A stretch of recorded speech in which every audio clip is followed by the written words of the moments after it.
stories.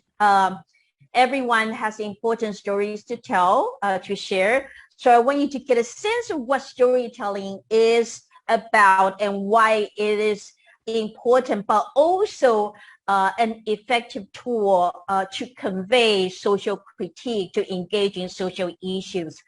And so what we're going to do is that we're going to treat this as a solo performance. I will be sharing 3 stories, and each story will illustrate one or a few major issues. The whole performance is about 40 minutes, and then we're going to come back for discussion. So not quite. I started, the first time I did this performance was in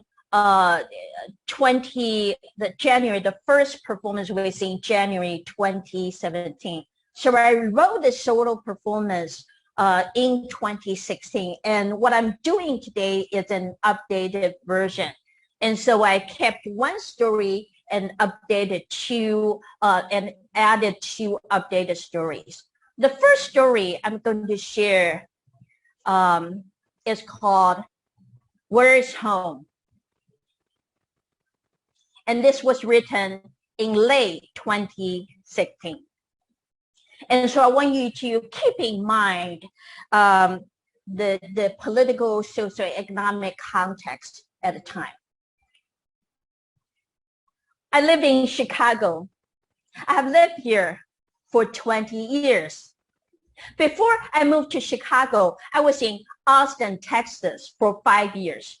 Before I moved to Austin, I was in Hong Kong, still a British colony at the time, for 7 months. Before I moved to Hong Kong, I was in New York for 4 months. Before I moved to New York, I was in Eugene, Oregon for 3 years. Before I moved to Eugene, I was in Taipei, Taiwan for 27 years. I was born in Taiwan 57 years ago. That's right. I'm 57 years old, right? I came to this country 30 years ago. The last time I went back to Taiwan was 20 years ago. So where is home? How do you define it? By where you were born? By the duration of your stay? By the length of your absence? Or by the intensity of your emotions? After living in this country for over a quarter of a century, I still have a tough time answering questions like, are you from Chicago? Where are you from? These questions always throw me off. I have lived in different cities for different durations of time. And the answer depends on the time frame. And if you don't specify, I assume you want to know the origin of my birthplace. For some of us, it's not a city in the United States. It's another country, another continent, or in my case, an island in the Pacific Ocean. So what does home mean, really? Whenever I'm asked, where are you from? Regardless of the intention of the questioner, I'm always reminded that Chicago is not quite home. I don't quite belong. Not quite yet. I'm always reminded that I'm an alien, a transplant coming from somewhere easily identifiable and easily identified. Look at me, my skin color, my facial features, my look, my height, my appearance, my clothing, my demeanor, and my speech. Everything about me marks me. So after being a green card holder for 10 years and an immigrant for 25 years, I finally decided to apply for American citizenship in 2015. 2 weeks after I did my citizenship interview, I received a notice from the Citizenship and Immigration Services of Homeland Security notifying me that my citizenship application had been approved, and my swearing ceremony was scheduled on May 27th, 2015. Do you remember May 2015? What was happening in different parts of this country, in cities like Baltimore, Cincinnati, Los Angeles, and Seattle? I'll come back to that later. My citizenship application process had been smooth, except the carelessness with which the USCIS staff handled my mail. They mailed out the envelope without sealing it, and the notice with my full legal name, my social security number, my green card number, and my address was sticking out of the envelope in my mailbox. Are you kidding me? I have been paying taxes in this country for 15 years, and you couldn't take 2 seconds to seal one of the most important documents in my life? I invited my then partner and the chair of the department at the university where I was a full-time faculty member to join me for the ceremony. So on May 27th, 2015, my guests and I arrived at the USCIS building in downtown Chicago right before 1 p.m. We passed through the security check where I had to take off my shoes and I had to get rid of my tape recorder because it was not allowed.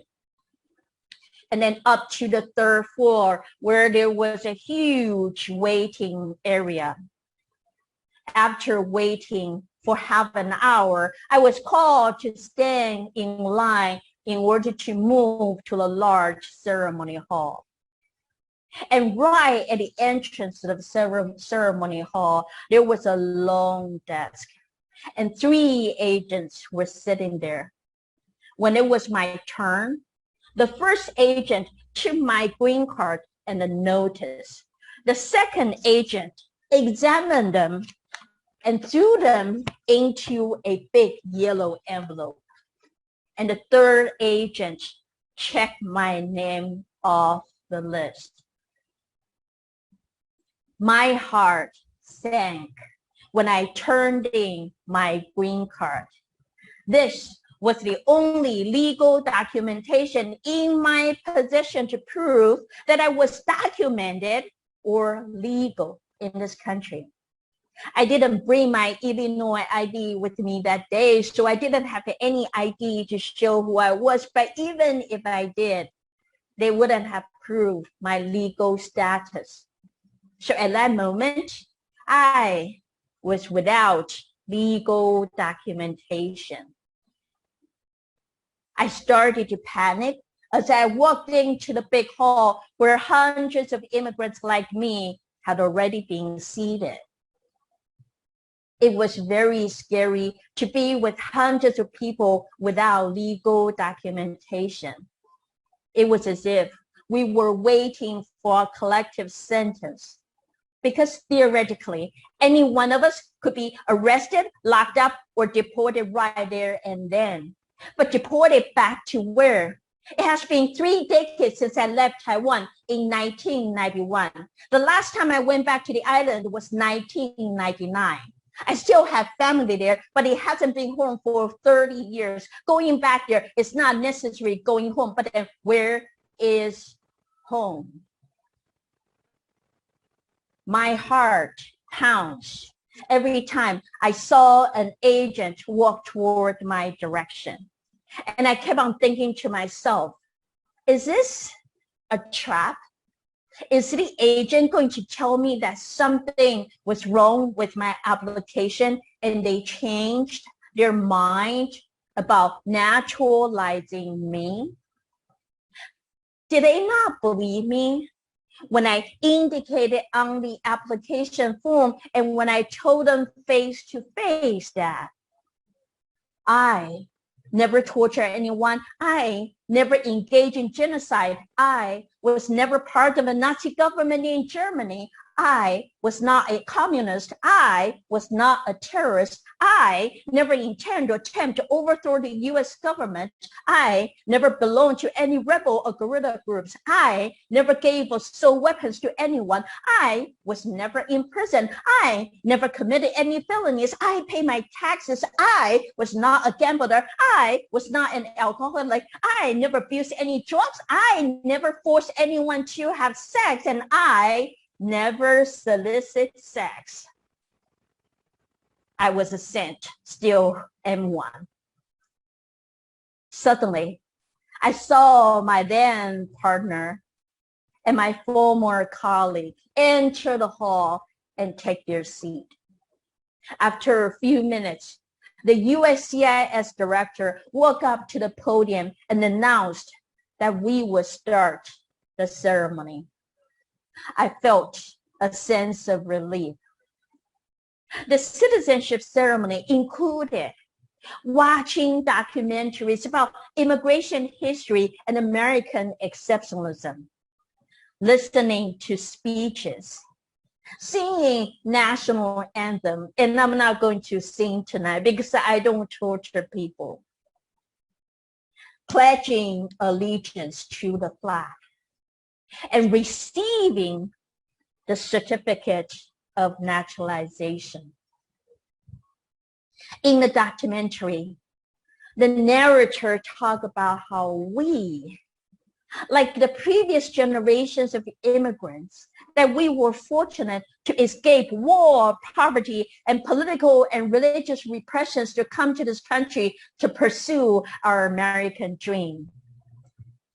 I suddenly felt terrible that I invited my chair to the ceremony.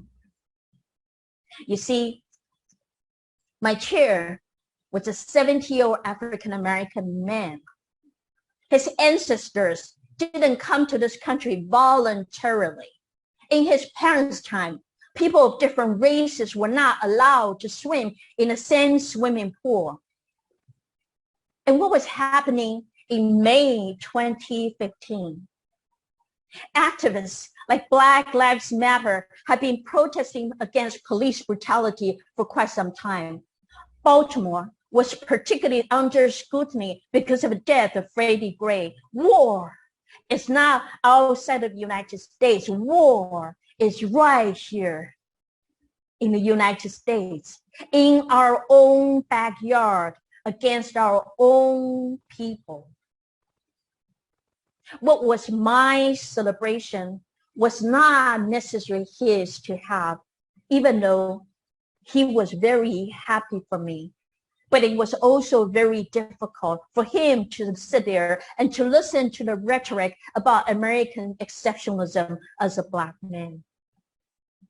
Our stories were connected, yet very different under the system of white supremacy.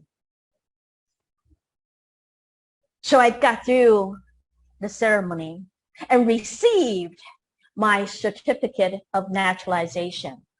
And this is now the legal documentation to prove that I am a legitimate American citizen.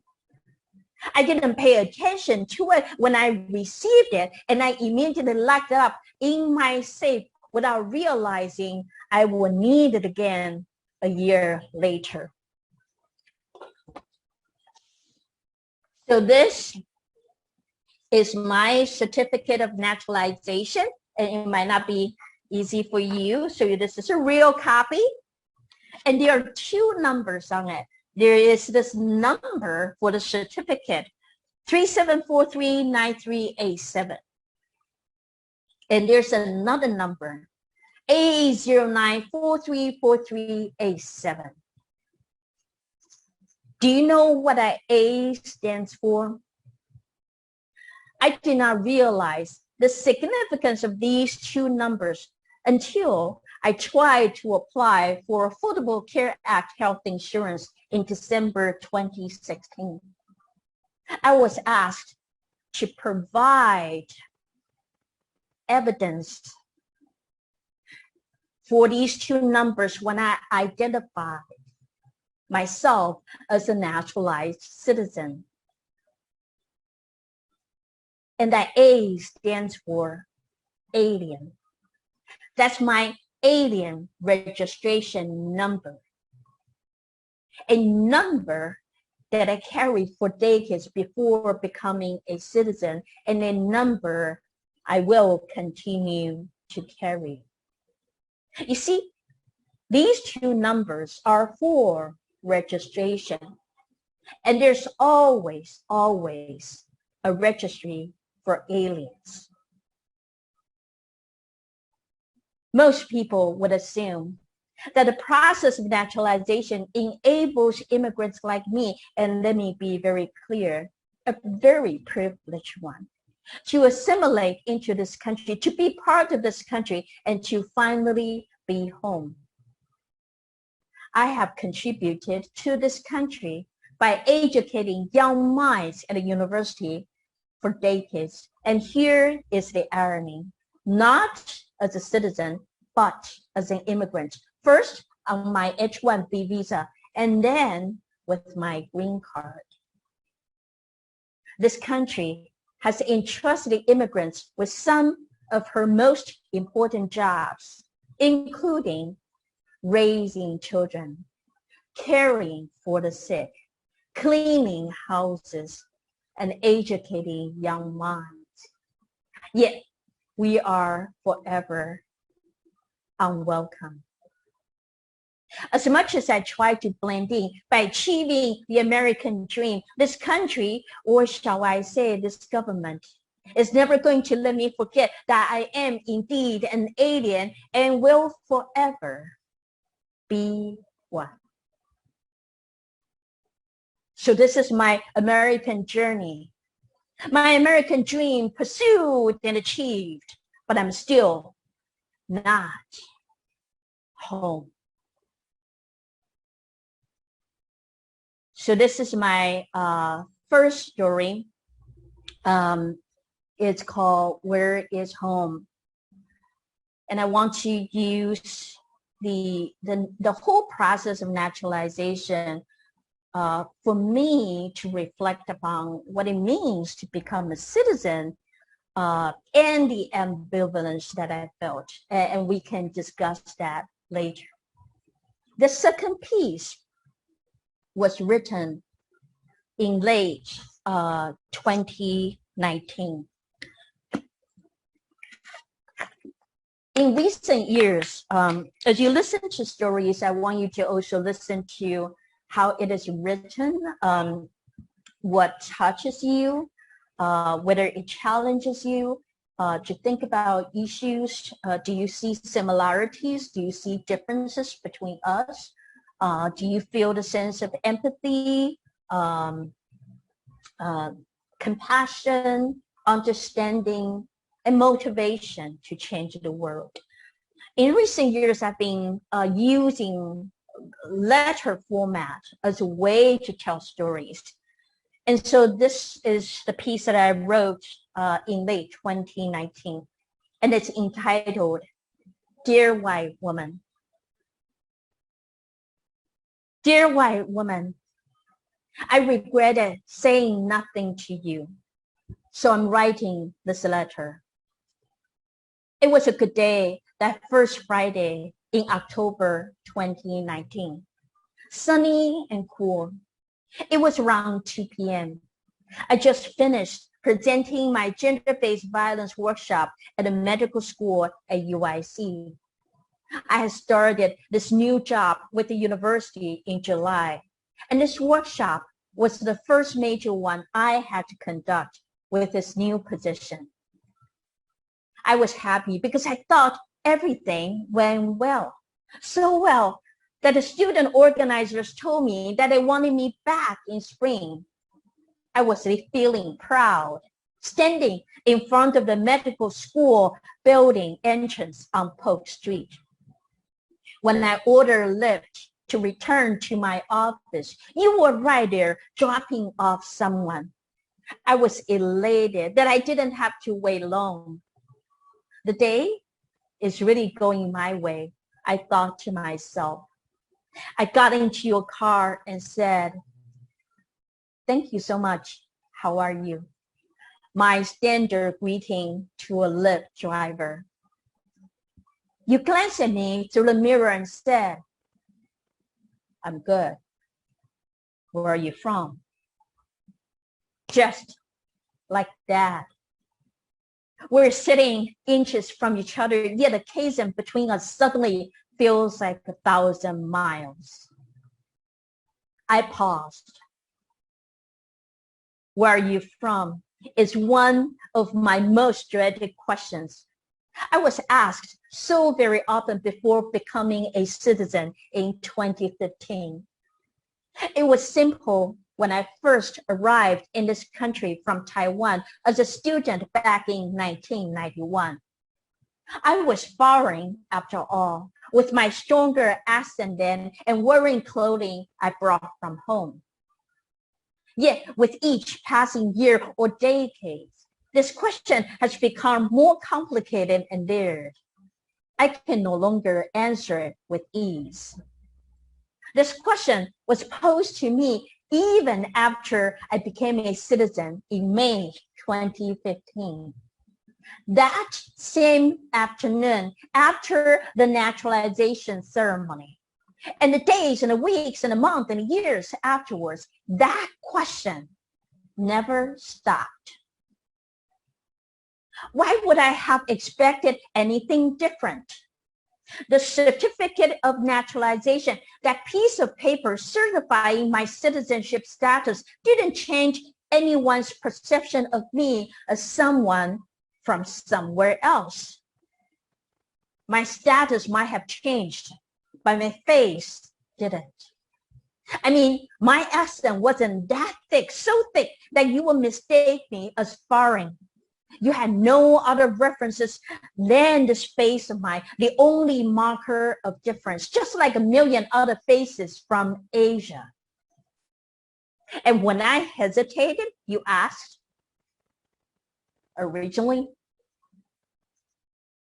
like I didn't know what you were asking, like I didn't already have a script for this question, like I hadn't answered the same question over and over, like I hadn't said originally myself many times before, like my silence was my lack of understanding of your words or English.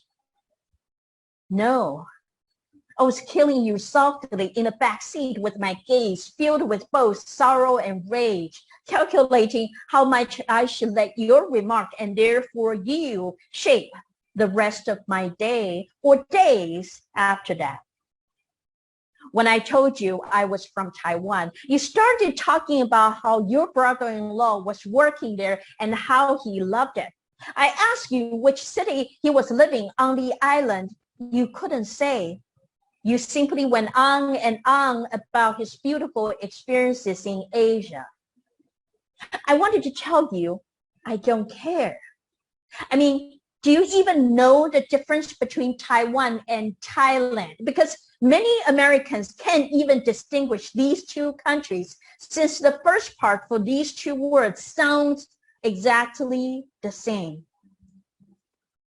I wanted to lecture you about profiling though. A softer type of profiling, the type of profiling that doesn't kill us, but it marks us as different. It tells us we don't belong. It is a form of racial profiling masked as cultural curiosity, often loved by both liberals and conservatives alike, pretending to be cosmopolitan. Yet culture is no substitute for race. You might ask, does it mean I can't ask this question at all? Of course, it is not that you can't ask it. It is how and when you ask the question. It is the context within which you ask it. Context is everything. Ask yourself, Is this how you greet every human being you come across on your drive, in a party, on the street? Or do you direct this phrase to only people with certain facial features deemed as foreign and alien, or shall we say, exotic? There are millions of people with facial features similar to mine who were born in the United States. This is the place they call home. They are not from somewhere else. They have always been here. By asking them that question, you're telling them that I don't fit the image of what American should look like. Where are you from marks someone as an outsider, outside of a norm and a standard against which you used to judge them. I'm the other. Against the white faces you count as American. Whether I was indeed born somewhere else is beside the point. I might be a citizen on paper, but it is still a long way to belong and to call this country home, even after 3 decades. Let me tell you a story. I once performed my solo Not Quite at Des Moines, Iowa. During the talkback, a middle-aged white woman vehemently disputed my comment about the racial implication of this phrase. She insisted that she could not be racist since her husband, sitting right next to her, was a Chinese man from Hong Kong. It was as if her physical proximity to a person of color could excuse or exonerate her of any bias or prejudice. She said that she was simply curious about other cultures. Insisting on her good intentions, she wouldn't stop arguing until another white audience asked her to ponder this question. Who is in the rightful place to define racism? I believe you if you say you were simply trying to be friendly, except benevolent intentions don't always matter, especially when they lead to harmful impact. Not on you, but on me. It should have been a great day for me. Instead, I spent the 7-minute ride debating if I should get out of a car, if saving $5 was worth my dignity, if I should educate you as opposed to simply enjoying my existence, if I should trade dignity for convenience, if I should stay quiet while struggling with my own conscience and doubting if I did the right thing with my silence. All the energy that should have been reserved for my joy that day was wasted on you while you were so oblivious to everything. I used to intervene until my energy was completely drained, until I no longer had joy in life. And then I realized this. Not every fight should be my fight. I have to pick my battle just to preserve some sanity so I can thrive, not just survive. So I sulked in the back seat and decided that I would write you a letter entitled, Dear White Woman. I consider this piece your compensation for my short ride with you. Best, Ada. So this is the second piece that I wrote. And the third piece, and it's called Dear White Woman. The third piece is a little bit different. It's entitled A Letter to My Younger Self. And let me explain how the context within which I wrote this particular piece. I work at UIC as the education and outreach specialist for WRC, Women's Leadership and Resource Center. And so in February 2020, I received an email from an Asian American student. And so, so this piece was a series of exchanges between myself and the student. And in this email, the student mentioned a particular racist encounter that they had on campus.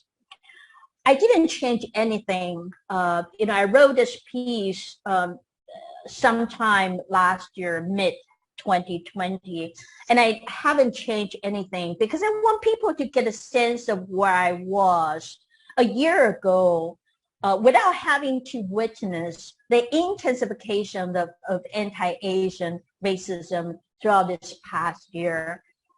Even without, very at the early stage of the pandemic, I was already very concerned about anti-Asian racism. And so this is the context of this piece. And it's the most recent one written in 2020. It's called A Letter to My Younger Self.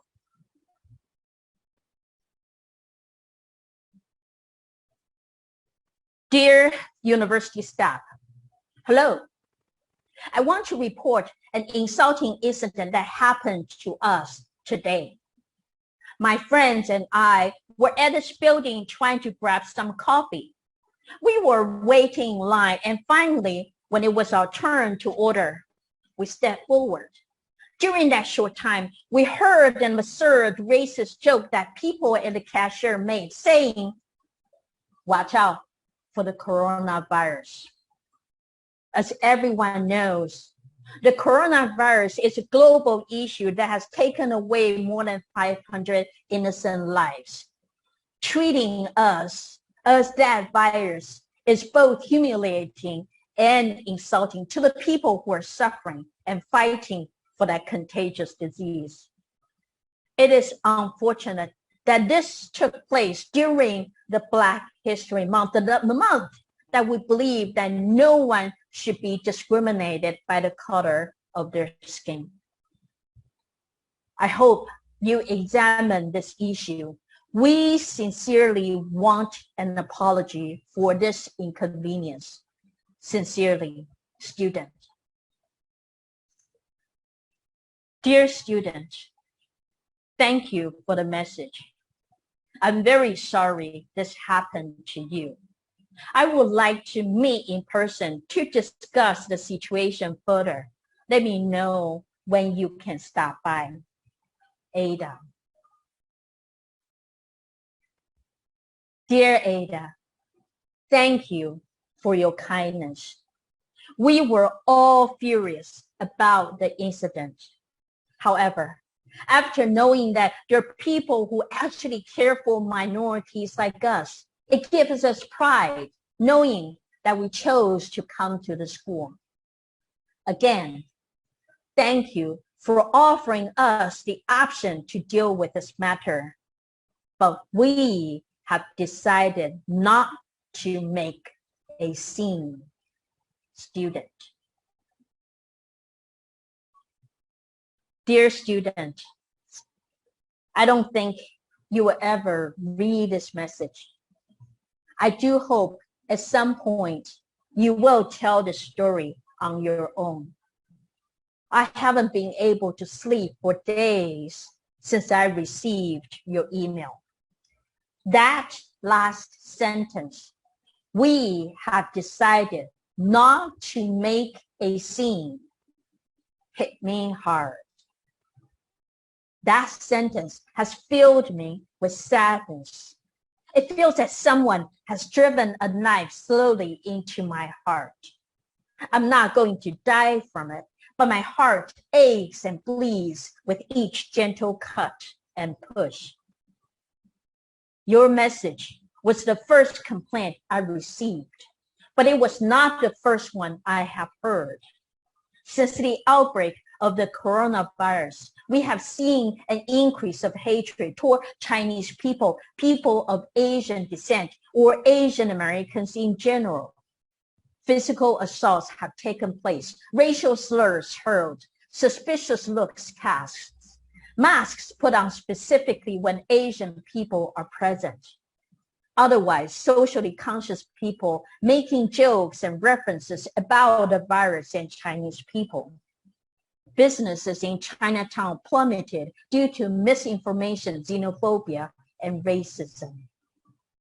In a world where racism is oftentimes seen between Black and white, discrimination, prejudice, racism, xenophobia toward and against Asians are often taken for granted and normalized, that even UC of Berkeley briefly posted something online along the line. Xenophobia is a normal response after the outbreak. Our own president insisted on calling the virus Chinese or Wuhan virus, knowing fully well that the pandemic will bring out pre-existing hatred, xenophobic sentiments, and racist assaults against people of Asian descent. Different universities sent warning emails to students about the virus, yet very few made public statements denouncing anti-Asian racism. We don't label any germ, disease, illness, or virus white when they wiped out Native American tribes. Why do we label Corona Asian? This pandemic shows how easily we, as Asian Americans, can go from being model minority to yellow peril in this country within seconds. But what I want to write here is not about the virus. It is about that last sentence of yours. We have decided not to make a scene. I truly see you because you remind me of my younger self. When I used to believe that people would understand where I was coming from and empathize with my position if I were polite enough, respectful enough, articulate enough, or liked enough. And then it dawned on me that my degree of politeness, respectfulness, or likability has little to do with whether people can grasp the complexity of issues. For many, they understand them all along. In my or our culture, I was taught since I was young to be quiet, to not speak up, to not challenge authorities, and to keep peace and maintain harmony. I had to work very hard to develop my own voice and to have one. When I was younger, I tried hard to balance between having a voice and wanting to be liked, having ideas and opinions and being seen too opinionated and loud, and telling people how I really felt and what I really thought and not wanting to alienate anyone with my truth. I still struggle with that. And I'm in my 50s. The reality is this: there is no balance. It is a lose-lose situation for me as a woman. I do have the benefit of racial perception. I'm hardly seen as a militant or aggressive as an Asian woman, even when I am, compared to a Black woman who can easily be seen as aggressive even when she's simply being assertive. My body, as much as it may be sexually objectified, exoticized, or violated, is not seen as threatening, thus allowing me to freely navigate the world without anyone calling the police on me. And we know that the ways our bodies are perceived can have life and death consequences. But the worst part is this: when you don't practice speaking up for yourself, you end up losing the only voice you have, your own. I want you to remember this: silence can be a strength, but it isn't always the virtue. Being quiet doesn't always bring you the peace. Being polite doesn't always keep you out of trouble. Being respectful doesn't always get you the respect in return. Please Learn to tell your own story, as I can't always tell stories for others. Learn to shout on top of your lung. Make a scene. Be the troublemaker. Be the trouble for yourself and others. It's time. It's time. Ada. All right. So this is the end of the third story. And this is what I call the storytelling solo performance. I sometimes use 3 stories, 4 stories to present challenges facing Asian Americans in each